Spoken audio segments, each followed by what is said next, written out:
so that um, folks can either go back and watch later, or folks that weren't able to join us tonight are able to go back and see the recording.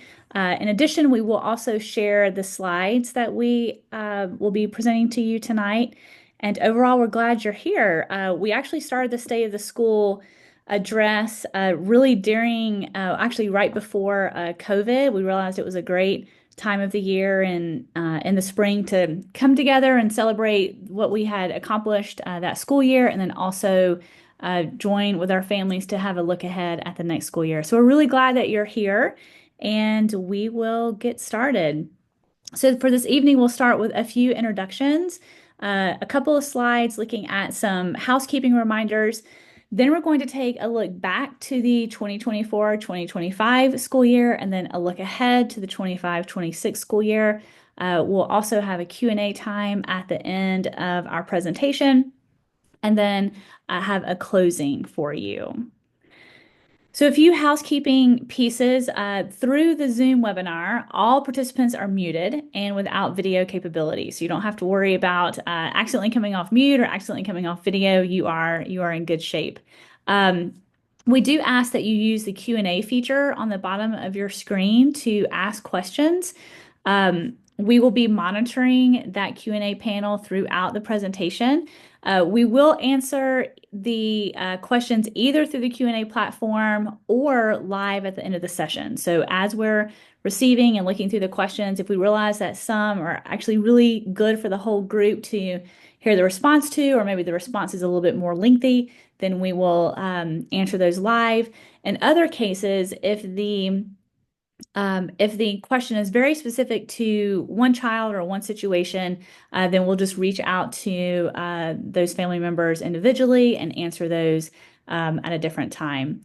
And again, as a reminder, we are recording the webinar, and we'll also make the slides available.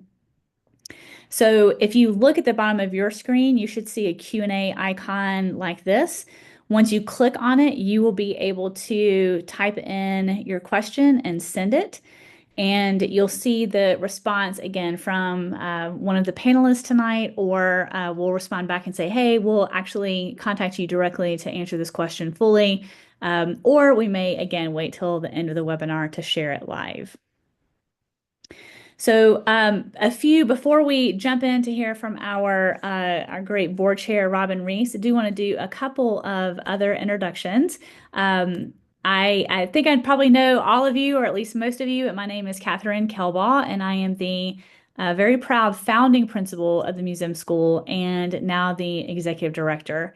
So I get to work very closely with the board, very closely with the foundation, very closely with our school leaders and community to really help continue to propel our school forward as we continue to improve and strengthen and really broaden our impact. So it's great to be here with you tonight. Also on the call, we have our principal, Hope Black, and she will have a few slides for us, really helping us look back to some of our accomplishments this school year and looking ahead to next school year. We also have Courtney Swafford, who is our foundation board chair, on the call. She'll be giving us some information and updates about the foundation, again, what they accomplished this year, what they're looking forward to in the future, and even more news about a very, very important event, an exciting event this weekend. And finally, happy and very pleased to introduce our board chair, Robin Reese. Robin Reese is not only board chair, but also former parent of, or actually current parent of former museum school students. And I think that she has a few words to share with us. So Robin, I'll pass it to you. Thank you, Dr. Kelbaugh. Good evening, everyone. It's a pleasure to be on here with you all. As Dr. Kelbaugh mentioned, I'm Robin Reese. Indeed, I am the board chair of our governing board for the museum school. I've been on the board for 3 years now. As she mentioned, I do have two daughters who attended the museum school. My first one started in 2012, and my last one left just last year.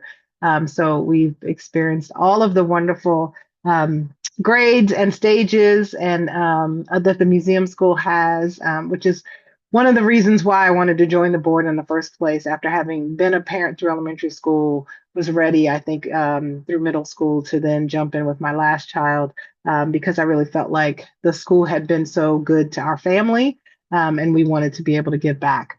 Want to just share a little about the governing board itself. Our role really is to make sure that the school's academic and programmatic and operations are functioning, that they are true to the mission and the charter that we have for the museum school, and also just to make sure that obviously that we're in great financial position and we really are sort of extra set of eyes to just ensure that things are as excellent as they have been and continue to be that way.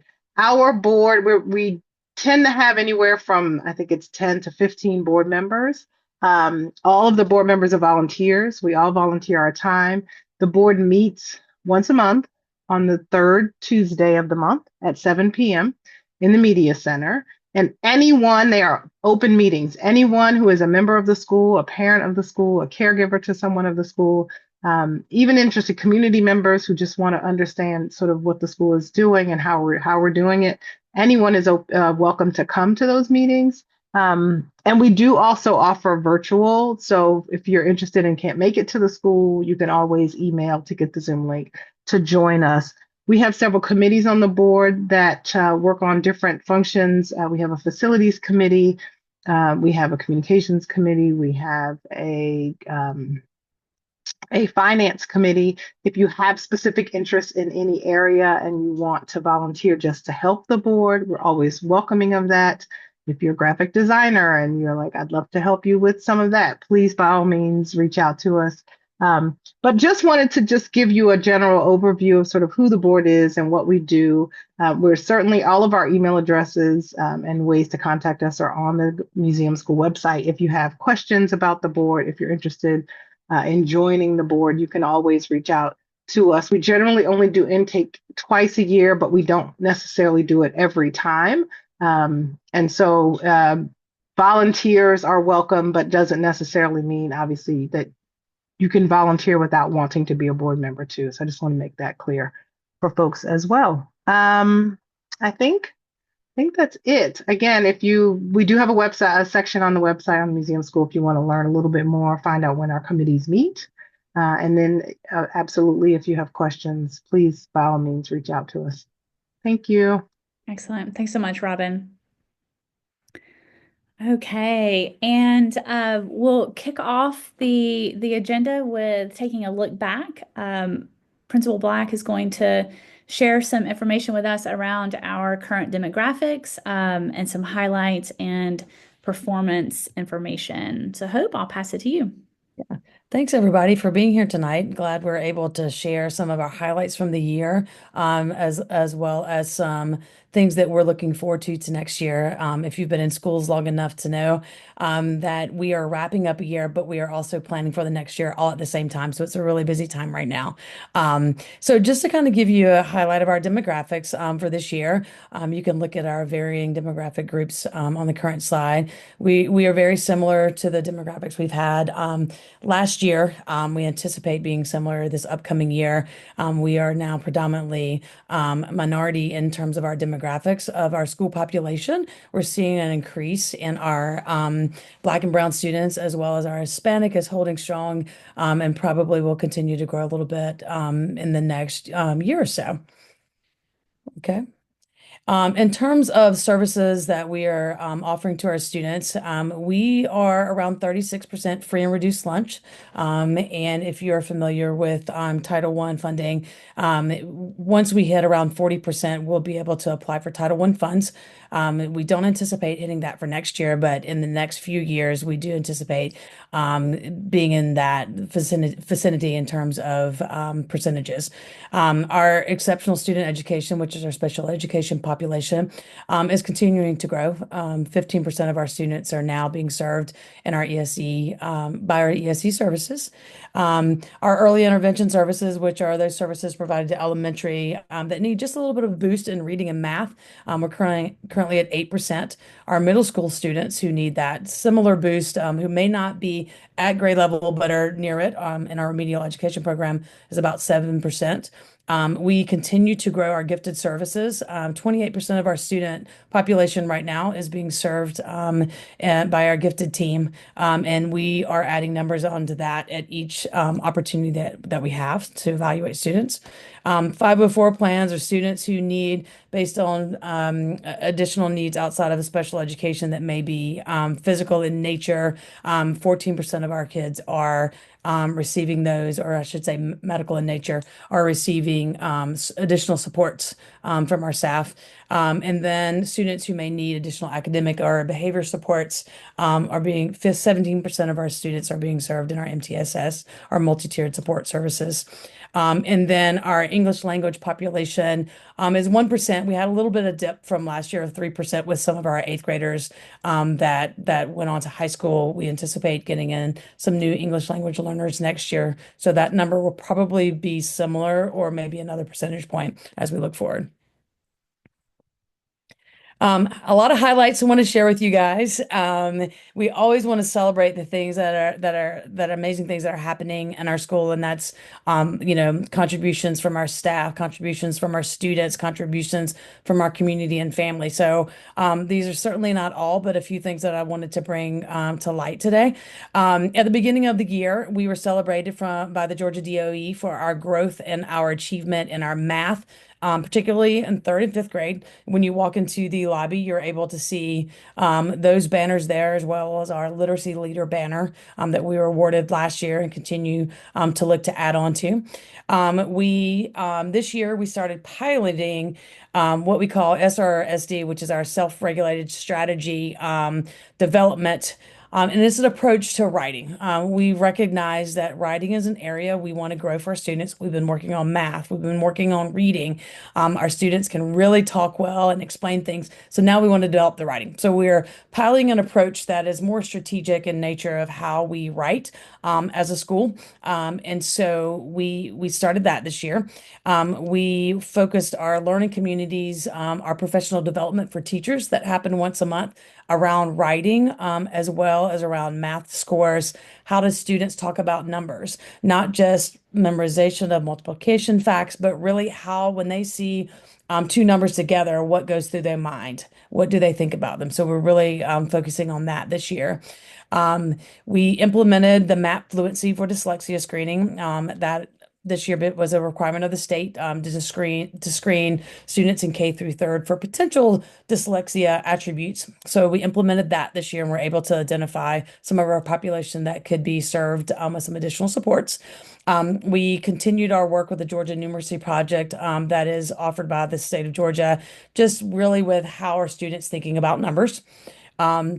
We decided that we also wanted to look at how do we get kids that are performing at the higher level of math really engaged and pushing them over the edge in math. So Miss Beebe, one of our instructional coaches, really dug into what is a way that we can get kids excited about math and continue to grow. And so we've introduced Beast Academy at the elementary level and the art of problem solving at the middle school level. And we're starting to give kids some independent work when they have free time. And Miss Beebe is working with them to accelerate their math learning. So you may be hearing about that in the future if you haven't already. In terms of our performance data, MAP for the spring was finalized yesterday. So we'll be pouring over that. The trends right now show that we are definitely improving and increasing over last year in most of our areas. So we're excited to share that a little bit later. We start MAP tomorrow. It's going to be a big few weeks of MAP testing. And then we'll be able to share that as we at one of our board meetings when we start in June and July. DeKalb County comes in when we think about safety and does an audit in our schools twice a year to determine if we are ready to handle any emergencies that may arise in the term of active drill shooters, active drills when it comes to activities that maybe happen in the neighborhood of the school. Both times the cab has come to TMS this year, we've exceeded the expectations of the audit and received all the additional bonus points. And so we are in the highest, probably 3% of scores in the district, receiving all those points. So I want to share that with you to let you know that we always have safety and security in mind. And then you'll hear more about our approaches to that from Dr. Kelbaugh in a little while. Um, this year, I was excited to bring back Coffee with the Principal. We've hosted three of those this year, and looking to host a fourth one with me along with staff around interested activities and content that families wanted to hear about. And that's been really good this year in terms of getting feedback from the community, getting insight from them, and then taking it back to our staff when appropriate. So we look to keep that going on for next year. We have over at this point over 139 expeditions, over 100, over eight service learning projects that have been completed as part of our museum model. There's a lot of learning going on, and it's a very exciting to see the school buses roll out during the day and the kids come back to and share all of their learning.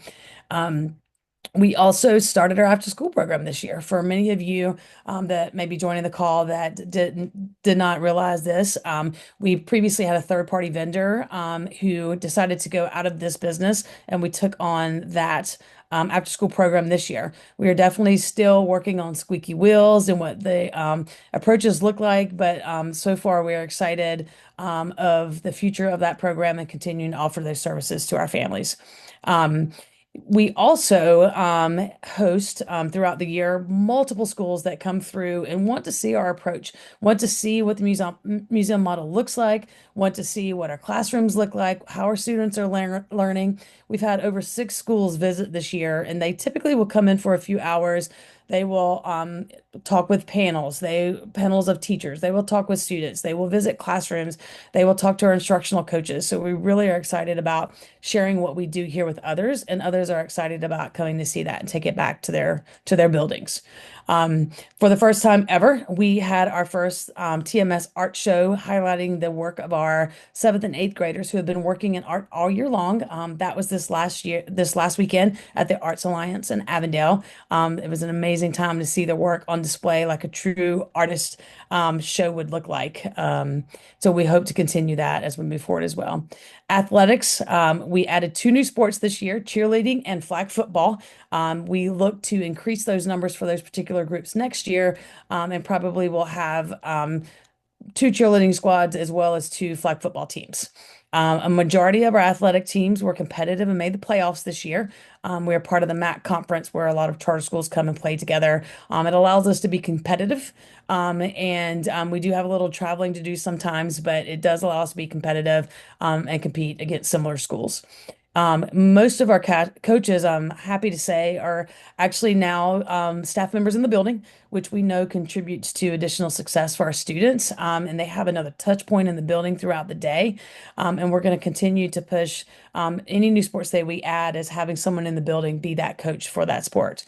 Our new middle school counselor, Mr. Freitas, started our TMS Ambassadors program this year. She will look to continue to grow that for next year. And then one last thing, I know I shared a lot with you. I just want to thank you all for any time we ask for feedback. You guys are willing to provide it.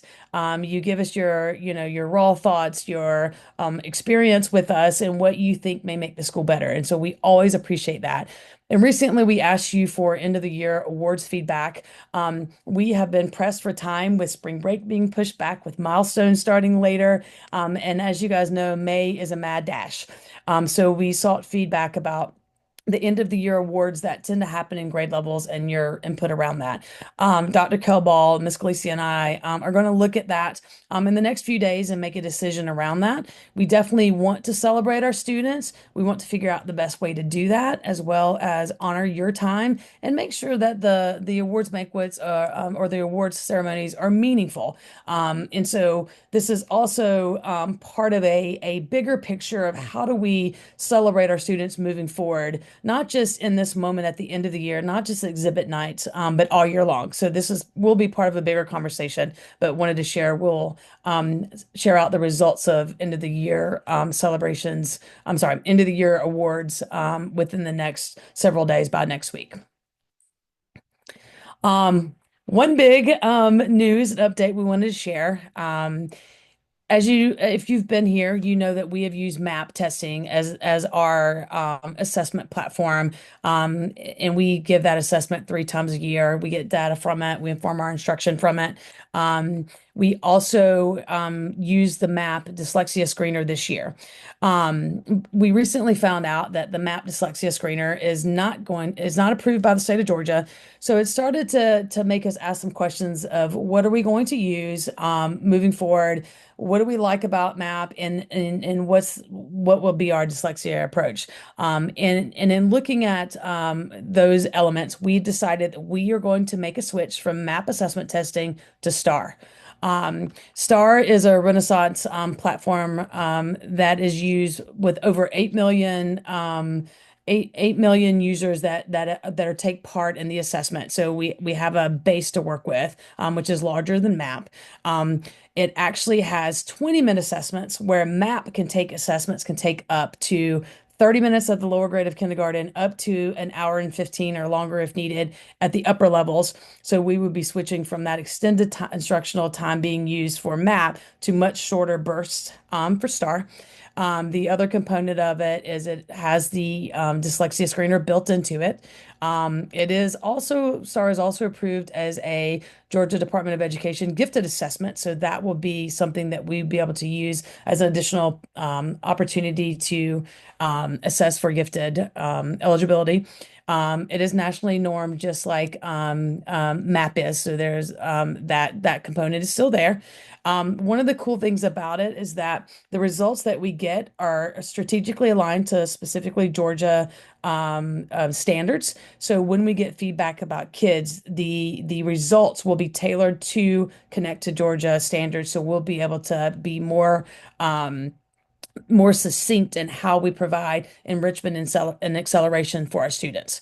The other component of that is we have the opportunity to to work with their curriculum-based measures for math and reading. And what that means is based on the results, then we can create individualized learning plans that actually target the skills that the students need to be successful on milestones at the end of the year.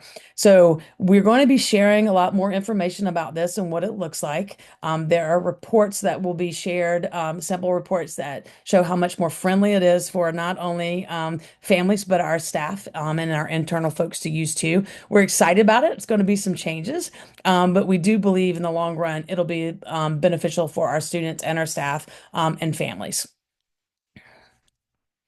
And then as we look ahead for 25, 26, we're really excited to continue the work that we're doing with math, the math talks, how kids are looking at numbers. And it's a really big component of that is how our teachers also listening and taking that information and going back to students and asking questions.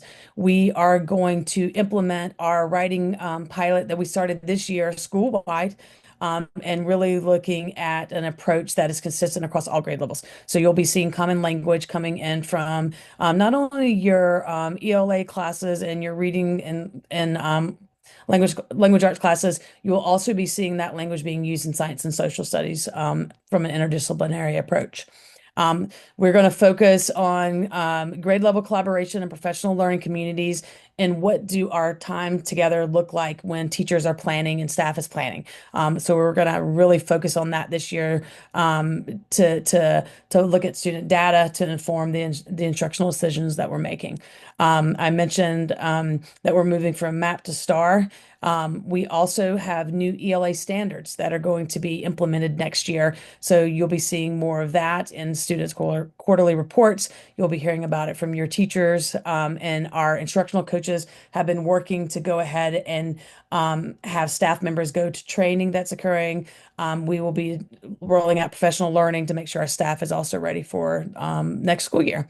We're also looking differentiation blocks that we have, and those are areas in which students are pulled into small groups, and we really target those skills that need to be supported and accelerated. We're really making sure that we're consistent in what those blocks look like from grade level to grade level.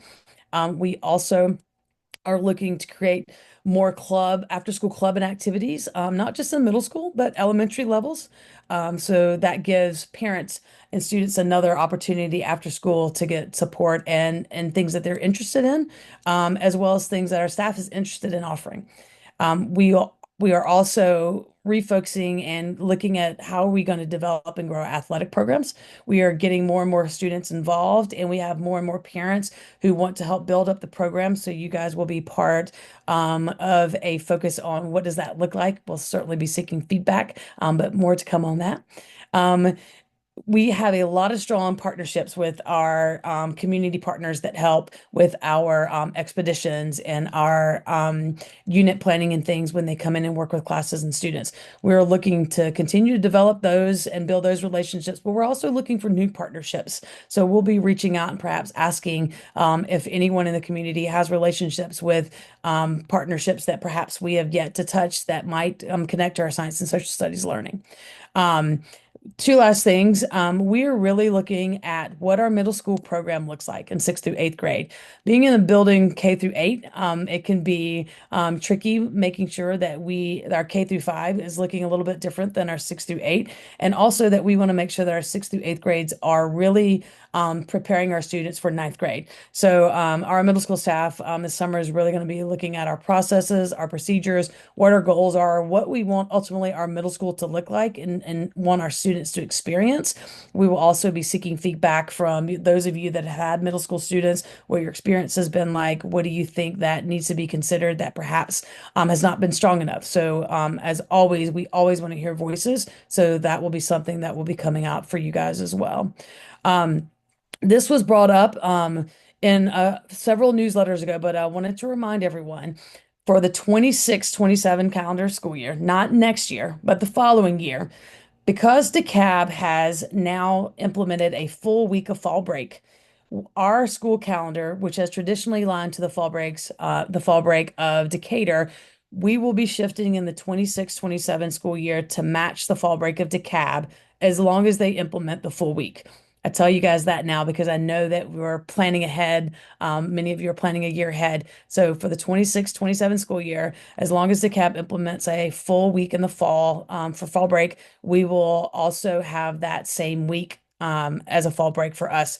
A lot of our students are leaving here, matriculating in a high school that are also in DeKalb schools, and we want to help out families as much as possible. So we'll be making that shift in 26-27.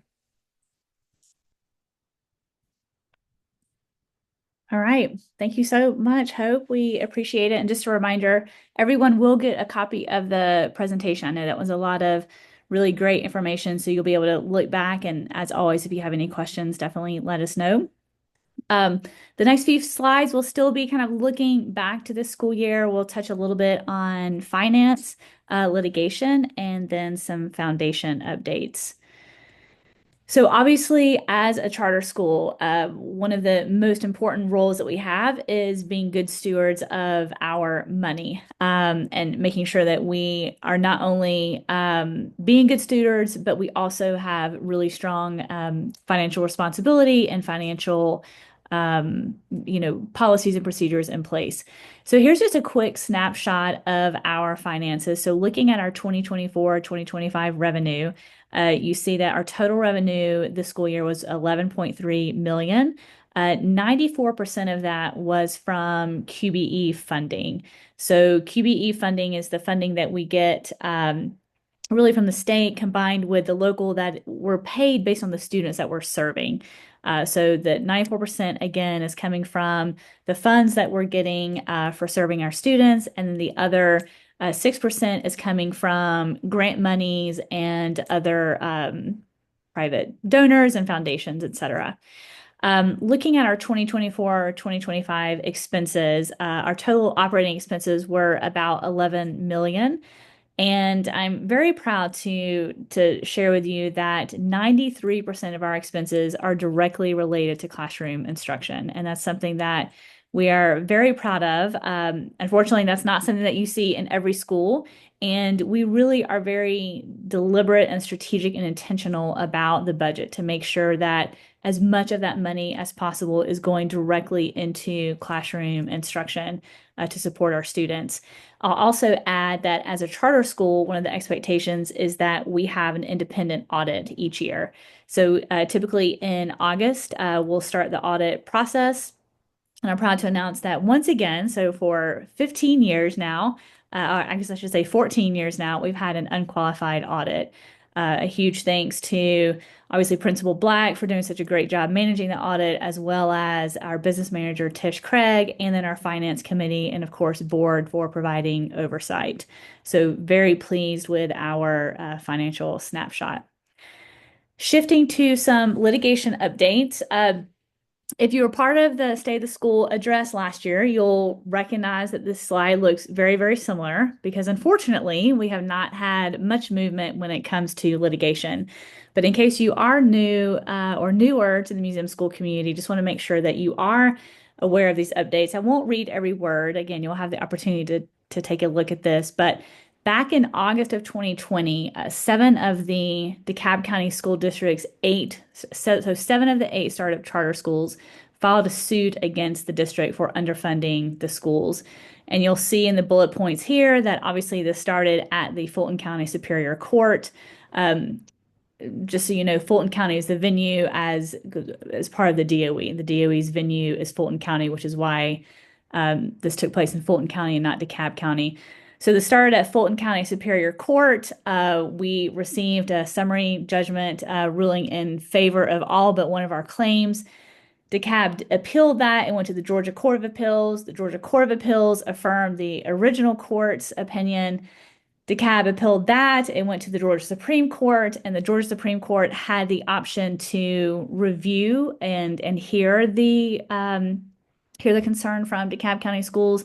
However, the Supreme Court did unanimously deny the request to review our Court of Appeals win. So that meant that it went back to the Fulton County Superior Court, and that was actually about a year ago now. And we are now in the process of just waiting to figure out damages and go to trial specifically on damages. As you can see in that last line, for the full package, so all seven charter schools that have been impacted, it looks like the damages are going to be over $15 million. And so we're waiting on next steps. Of course, we'll continue to keep our community updated and definitely look forward to getting to the point where we are fully funded by the district and to the point where we're able to settle this litigation and move past it. So let's talk a little bit about the foundation. I'll share a little bit of information and then pass this over to Courtney to give us some more details. But just to make sure that everyone understands the why behind the foundation actually was created back in 2011, and the purpose was to really support, excuse me, y'all, to support the funding of special projects and capital improvements for the museum school. The Museum School Foundation is its own 501c3, and it just made more sense to have this separate body that was raising funds for the school, especially because back in 2011, we knew that we needed to be in a permanent facility. We knew that there was going to be money that was needed to be able to do that. And instead of the school as its own body taking that on, we developed this separate 501c3 foundation in the Museum School Foundation. You'll see there, those first couple of bullet points, that there were two capital campaigns. The first capital campaign raised about $5 million, and that project was really renovating this entire building. So the current building used to be Forest Hills Elementary School. It's had only pre-K through fifth grade classes in this building. And we renovated it to then serve obviously K through 8. Also, when we moved into the building, it had been closed, so we were responsible for all of the renovations, all of the coding, getting everything back up to the specific code that was required. And then we had a second capital campaign of $2 million, where we raised $2 million to build the media center. Um, and then in 2019, so we introduced and had a big ribbon cutting for the media center in July of 2019. At that point, the foundation really shifted its focus away from the capital improvements because at that point we had really reached a good level of satisfaction with the current facility and renovations and construction, and shifted really just to supporting special projects of the school. The way we look at it now is the foundation really is helping us to go above and beyond just based on our current operating budget. And you'll see here some examples of the way that the foundation has contributed to the school in the past 5 or 6 years.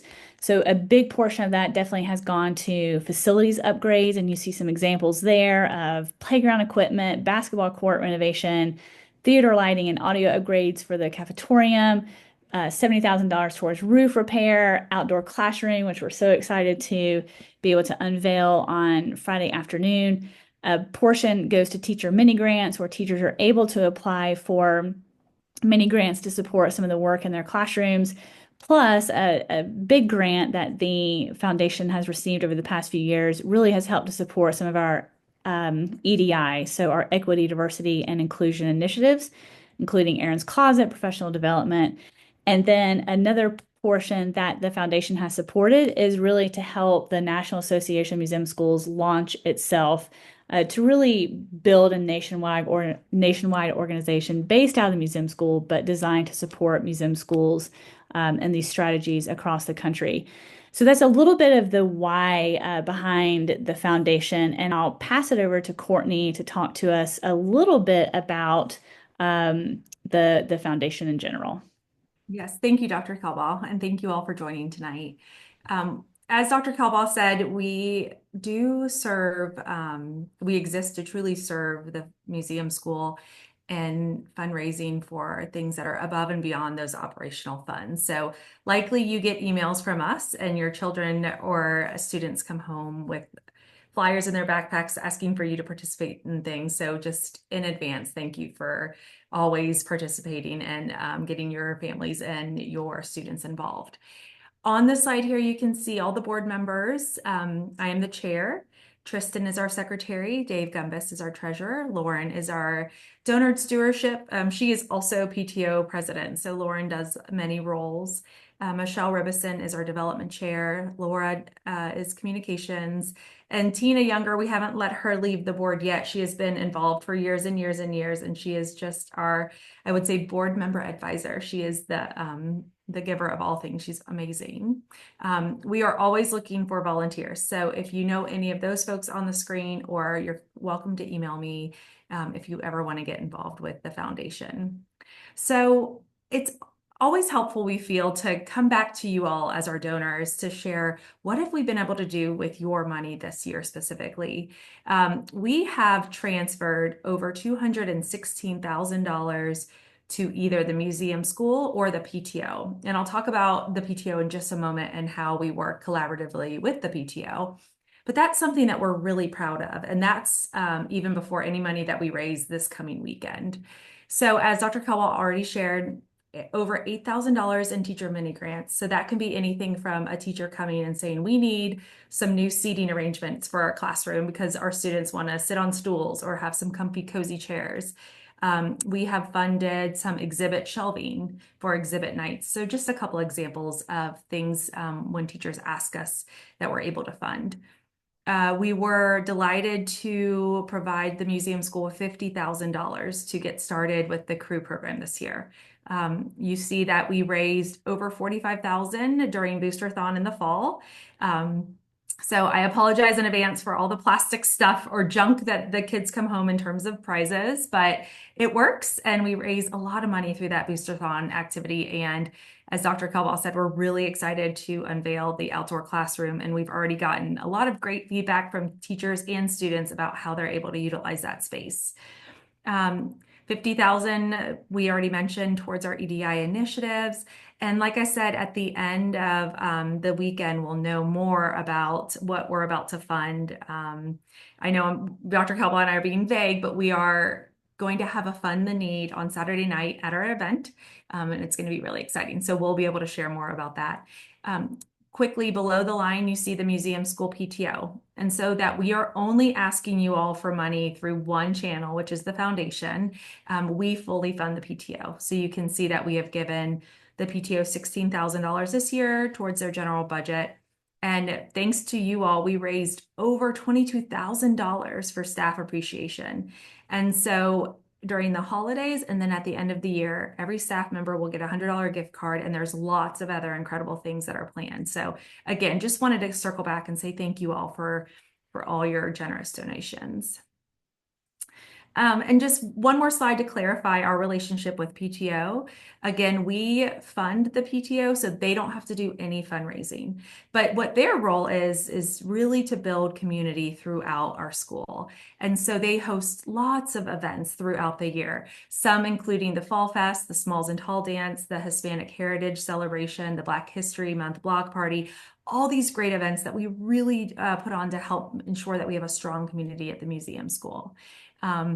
And most of that we've already talked about, but the last thing I'll say is we've also been able to raise over 25,000 in business sponsorships because of you all. So thank you again for that.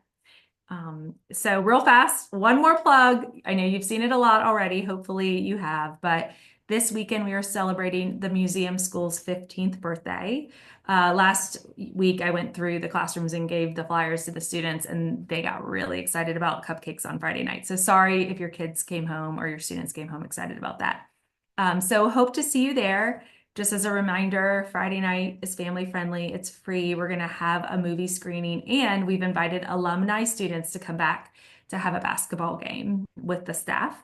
Saturday night is going to be our adults only event just at the Avon Theater at the top of the Avondale neighborhood. Great food from Oakhurst Market, drinks from Banjo. Scan here to get your tickets, but also we have a lot of exciting drawing tickets available. And so go check out the drawing packages that we have. And when I say drawing packages, it's really just a raffle. Vacation homes, camps, lots of fun things. So you can buy tickets there. So last thing we'll say is just always, if you feel in your heart to donate to the museum school, an easy way to do so is just through our monthly recurring donor program. So if you want to sign up for a recurring donor program, you can do that through this QR code. And again, thank you all for everything. We really appreciate it. Excellent. All right. Thank you so much, Courtney. And definitely hope to see you at one or both events this weekend. It's really exciting to celebrate our 15 years together. And so not only will Friday night, and actually we had so many alumni sign up that it's just alumni versus alumni at the basketball game. So that will be fun, and I'm pretty sure fiercely competitive. And looking forward to a fun family evening on Friday, and then a chance for the adults to come together. We actually have quite a few of our founding board members that will be in attendance on Saturday evening, plus some of our actual student alumni. Just a quick trivia. Our very first third graders are actually a year out of college graduation. So we have several of them coming to speak with us on Saturday night, and it will be really a great event to celebrate the past and the present and, of course, the future. So we hope to see you there. And as Courtney said, if you're not able to attend, there are definitely still ways to get involved and be part of the exciting event. So please definitely check out the website. So we'll take a few minutes to do some excuse me, looking ahead. We'll look at some quick lottery data, talk a little bit about our strategic plan. We'll talk about safety and then some of our impact next steps. So here's our lottery data. As you all very well know, as a charter school, our enrollment is based on a lottery. That lottery does happen the end of February each year. DeKalb County Schools actually changed their school choice to fall. As of right now, we are going to keep ours in the January, February timeframe. Of course, we would always give you very much advance notice if we do change that, but we'll continue to have our February lottery. And just a reminder, we make sure everyone knows this every year. Though we do have a sibling preference, siblings do have to go through the lottery. So always be aware that if you have siblings that are coming up, or if you have friends, families, neighbors that have siblings, even though there is sibling preference, they still would have an application that would go into the lottery. So this is just a quick look at our seats that were available and of course the applications that we received. Obviously, there's a really big demand to be part of the museum school community, and we take that very seriously, and we feel very, very responsible for making sure that all of our students have a high quality experience here at the museum school. We have a strategic plan in place, and we are actually close to the board is close to looking at this again. As you can see, the years for the strategic plan go through 2025, and then we will be really reaching out to the community, including you all, and getting feedback on our next strategic plan and where we as a school community hope to go next. You can see here that some of our primary elements and focus areas are academic excellence, governance, finance, community engagement and opportunity, which is our former diversity committee, facilities, and then, of course, educational leadership. We, at every board member, present on one of these elements. Really, the chair of the committee or the board member that is most closely related to these different topic areas presents really about the kind of status and monitoring how we're doing with the goals that we set. So know that that dashboard is out there. Again, as Robin said, those meetings are public and open to all of our community, and be prepared for later this year to really get an opportunity to provide some feedback on what this strategic plan looks like in the future. So a focus on safety. I won't read through every line item here, but I do want to make sure that our school community knows that we continue to literally on a daily basis prioritize and really value our safety decisions here at the school to make sure that our students and staff feel safe and are safe at all times. That first column, you can see some of the things that we have in place now. You'll see next some things that are coming, some things that we're considering, and then some items that really at this point probably aren't the best fit for the museum school. But we are very, very close to putting two really big systems in place. One is our visitor management system. So we do ask for your patience because it will be a little bit longer of a process than it is now, but it will be a very easy process and really very similar to probably what you're seeing in other schools and maybe even other organizations or businesses that you're going to, where you will put your ID in and get a badge that lets us know exactly where in the building you will be. We'll make sure that our staff and students are trained so that if they do see a visitor in the building, they will automatically look for that badge just to make sure that everyone feels safe and all of our visitors know, exactly where they're going in the building, and we know where our visitors are. Another huge piece that's coming is our staff emergency alert badges. We have been able to work with DeKalb County School District to purchase our own set of staff emergency alert badges through a company called Centegix.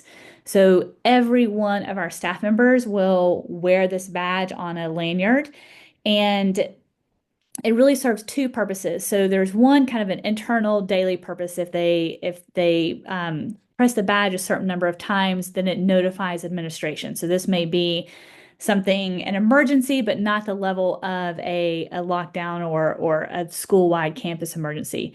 But the badge also, after a different number of pushes on the badge, then alerts not only our administration, but also local authorities that there is a lockdown situation.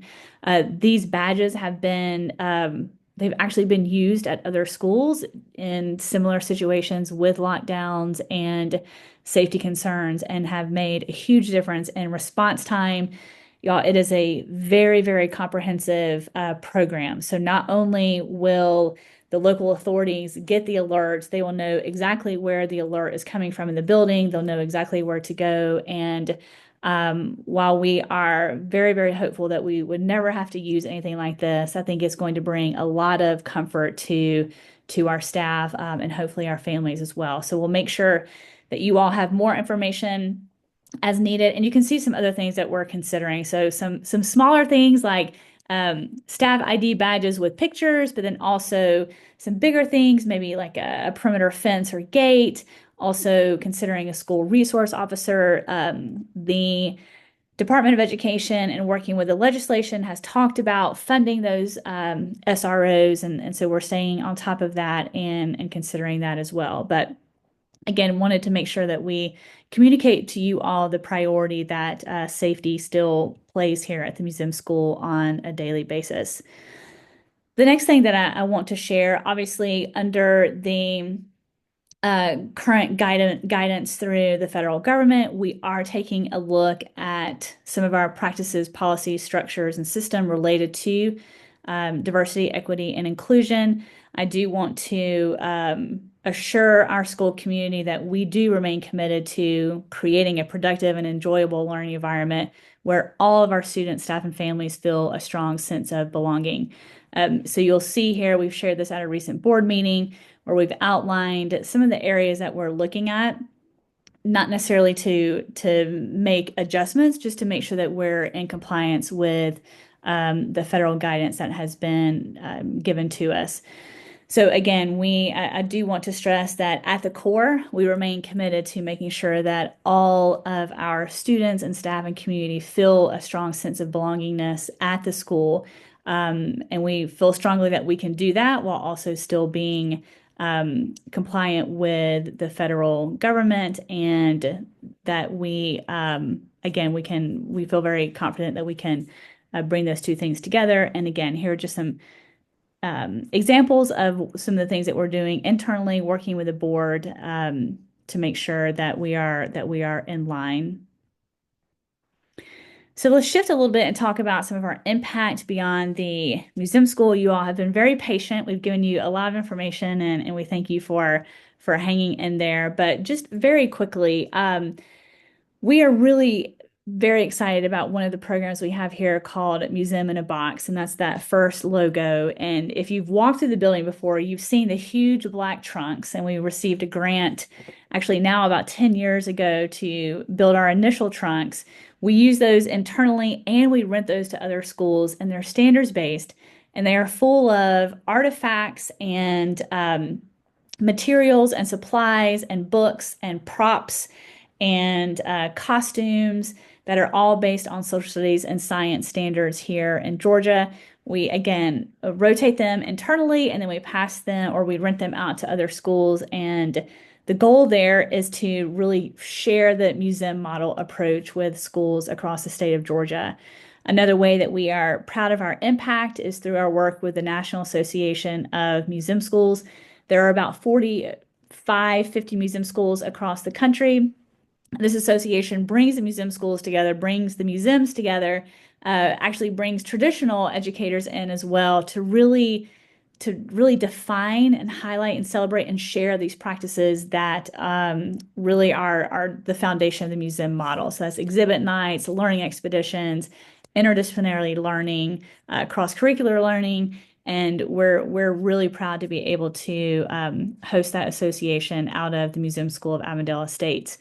And then on the bottom, you'll see some of the colleges and universities that we are very proud to work with, where we support not only some of their practicum students, but their student teachers here at the museum school. And it's been an honor to not only shape these young minds, but in the case of some of our practicum students and student teachers, to be able to hire them, which is really a fantastic thing for us and for them. Again, even those teachers that may not be hired at the museum school, it really is an honor to be able to shape some of their initial learning of pedagogy and working with students.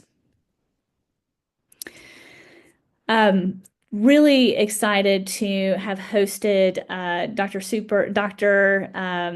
Devon Horton, our superintendent of DeKalb County Schools, along with the museum schools representative board member Deidre Pierce, and the DeKalb County Schools Chief of Staff, Elijah Palmer, a few months ago here at the museum school. You'll see a couple of the quotes that some of our visitors shared about their experience. We always love showing off the hard work that our students and our staff, have every day here at the school. And in addition to that, we love showing off all the great things that we've been able to do with our facility here at the school. They came in October, so they were able to see exhibit night displays from Unit 1, so that worked out beautifully. And again, you can take a look there at some of the really positive feedback that we got from our visitors that day. The other thing that I'll add in terms of impact is the museum school had the opportunity to build a site review tool with DeKalb County Schools that's now being used with all charter schools across the district. So we feel proud of the relationship that we are building with DeKalb County Schools, specifically staff and board members at the district, and definitely look forward to continuing to build those relationships. And speaking of impact, I am very, very proud to share. So our class of 2021, so our eighth graders that left us in 2021 are now seniors in high school and getting ready to go to college and enlist and start careers and really go out into the world. And we couldn't be more proud. Here is just a quick example or sample of some of the colleges and universities that our seniors are going to. We're getting more information every day about where these kiddos are heading, and we couldn't be more proud of them. We started 2 years ago, and we'll continue the tradition this year with our third annual senior alumni reception, where we have the seniors come back to the museum school wearing caps and gowns. They do a parade around the school as they did when they were in eighth grade. We feed them lunch, give them swag, and it's really a great afternoon with the seniors last year. So thinking about our eighth grade graduating class of 2020, there were about 70 students, and last year we had about 55 students come back for the senior reception. So it's important to them. It's very, very important to us, and it's a tradition that we look forward to continuing over the years. Continuing to celebrate, I was able to share with you last year at the State of the School information about our Cognia process. So that's our accreditation process, and we had a really great result, really great feedback from the outside evaluators. And it was actually so great that we were identified as a school of distinction for the 23-24 school year. Globally, only 49 schools and 11 systems were recognized, and only 4 schools or systems were recognized in the state of Georgia, and the museum school is one of them. So just very, very proud of our students, our staff, our families for contributing to this award, and again, really proud of this honor. So I want to share with you a little bit of information. We are very, very excited to announce we are going down a path where hopefully we're able to offer some transportation to some of our students beginning this fall to and from school. So just a little bit of background. We actually in the fall of 2019 started investigating transportation options, but very soon after that, unfortunately, our funding was impacted by DeKalb County Schools. And then, of course, a few months later, we all know that we were hit by the pandemic. And really through 2022, looking at transportation options was really kind of put on hold. But based on our current financial position, our staffing position, it's the right time to look at transportation options again. And so we're excited to launch this phased approach to transportation. And the school definitely is at this point plans to absorb all the transportation expenses. And of course, through this transportation program, we will be prioritizing the transportation needs of our families that are most in need of this transportation. A huge thanks to Bethany Brown for that fun museum school graphic there. So just a quick look, I won't read every word. I know we're getting close on time, but Phases one, two, and three. So we're taking a very slow approach to this. So as opposed to jumping in with three or four buses and door to school transportation, we're starting slow with some satellite bus stops and probably one bus beginning this fall. So we'll have one bus. We'll probably choose two, maybe three stops that are near the school. They'll kind of serve as like a satellite bus stop where families would bring their students there, wait for the bus, and then students would get on the bus and come to school. Usually those kind of satellite stops are housed in large parking lots near grocery stores or churches or recreation centers.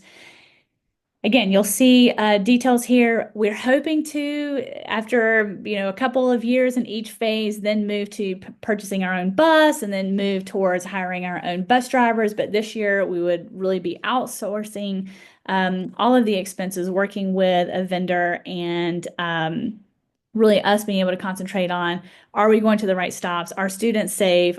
Do we have all the logistics in place to be able to make this successful for all of our families? So some of our next steps, we did put an RFP out, received a couple of great proposals, and we'll be making some final decisions on that this week. So please look out for a survey soon. We will be surveying our current kindergarten through seventh grade families and our incoming families to determine interest and level of need. We will be asking parents to give us a good, honest estimate of their level of need for transportation because, again, phase one really will prioritize our families that are in the greatest need of bus transportation. If this space is available, then we would be able to open up some seats to our families that are just looking for bus transportation for convenience purposes. And internally, we'll be building the plan and the bus manual to make sure that we are ready to safely and efficiently offer this service to our families. All right. A lot of information. As you can tell, not only have we had a successful year here at the museum school, but we are really excited about some of the things that are coming up for next school year. I know that a couple of questions came through the chat and the Q&A. So please feel free to add any questions there and would be glad to answer those for you.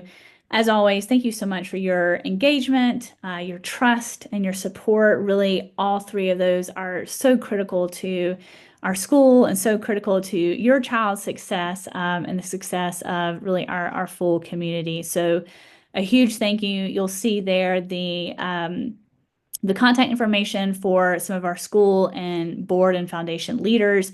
This information is also available on our website. So if you don't catch it here, it's definitely available there. But I will pause for a minute and would be glad to answer any questions that you have. And again, appreciate your support and engagement on a Wednesday night that is obviously very, very busy. So we have a question about preferred or recommended summer programs being offered for incoming K-5 students that we would suggest. That's a really good question. I can tell you some programs in general, and then would be glad to, if you have any specific needs that you're looking for, can definitely help out. So our crew after program will be sponsoring a couple of weeks of summer camp here at the school, and they're looking at partnering with some of our partners and really trying to have a very engaging summer camp experience. So definitely look out for those dates and camp themes to see if that would be a good fit. The Alliance Theater also offers some camps here at the museum school over the summer. So that'd be another great thing to look at. In addition to that, our teachers create and we publish summer packets for all of our students. And while they're not required, they're highly, highly suggested and recommended. So that would be another great way to keep learning going. But definitely reach out to us directly if you would like to ask specifically whether it's academic based or a particular theme camp that you're looking for or a program, and we can definitely help you out.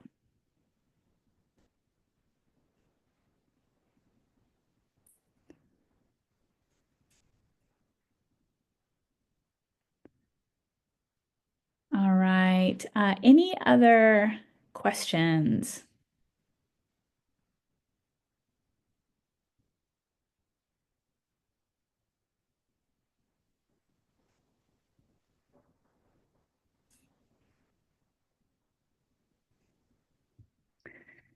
All right, everyone. Well, thank you so much for your engagement tonight. Again, want to thank you for your trust and support as always. We really appreciate you. We can't wait to see you this May at one of the many events. So, chorus concert, orchestra concert, exhibit night are two celebratory events this weekend. There are lots of ways to get involved, and we can't wait to see you. Thank you for a really successful school year. Thank you for helping us stay focused and structured these last 3.5 weeks of school. And as always, we are here to answer questions, address concerns, to celebrate with you. And we thank you for your time. Have a great night.